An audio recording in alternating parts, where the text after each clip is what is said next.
মুবারক, ঈদ মুবারক। বহুদিনের সাধনা আমার, আজকে ম্যাচে জিতবো আলহামদুলিল্লাহ, লাখো শুকরিয়া। What a goal, 1-0 India.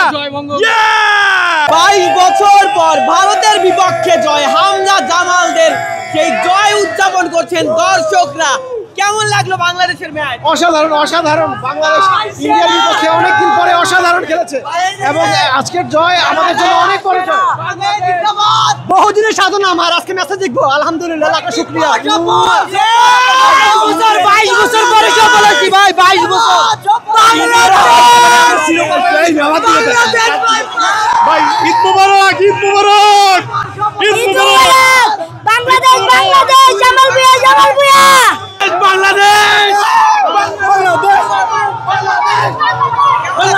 Bangladesh আলহামদুলিল্লাহ ভালো হয়েছে, বাংলাদেশ ভালো খেলছে আজকে, সবাই ভালো খেলছে, বাংলাদেশ সবাই ভালো খেলছে। কেমন লাগছে আসলে? What a game, what a goal, 1-0 India. হামজার আসলে ডিফেন্সিভ অ্যাক্টিভিশন কেমন লাগছে? হামজা সারা করে what a performance. হামজা পুরো টিমটাকে ধরে রাখে, সব ঠিক আছে। কেমন লাগলো আসলে ভারত? খুব ভালো লাগছে বাংলাদেশি খেলা, খুব ভালো লাগছে। যদি আপনি একটু বলতেন কেমন লাগছে আসলে? অনেক ভালো লাগছে, ফার্স্ট টাইম দেখলাম। সুন্দর হয়েছে আমাদের খেলা, ইন্ডিয়াকে হারাচ্ছে, আমরা আরো খুশি হয়েছি। বাংলাদেশ পারে, এখনো পারবে। খুব ভালো লাগছে ভাইয়া, খুব কার ভালো খেলা বেশি ভালো লাগছে? হামজার খেলা। আমাদের জিততে হলে সিনিয়র প্লেয়ার জমাতে হবে।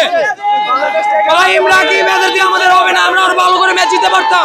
আমি আসছি জয়পুর থেকে, খেলা দেখার জন্য আসছি জয়পুর থেকে। বাংলাদেশ জিতে গেছে 1 গোলে। আরো বিদেশি প্লেয়ারদের চান্স দিতে হবে, তারা বাইরের দেশ থেকে এসে যাতে বাংলাদেশকে আরো রিপ্রেজেন্টেট করতে পারে, সেটা আমরা আশা করি। অনেক দিন পরে বাংলাদেশ জিতছে, শেষ মুহূর্তে গিয়ে আমরা বারবার ব্যর্থ হচ্ছি।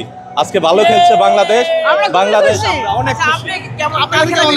আমার কাছে খুবই ভালো লাগছে, ভালো লেগেছে। এটা তো ভাষায় প্রকাশ করার মতো না। আমাদের দেশের মাটিতে বাংলাদেশ যখন জিতেছে, এর আগের ম্যাচটা আমি দেখতে গিয়েছিলাম যখন হংকংয়ের সাথে ছিল।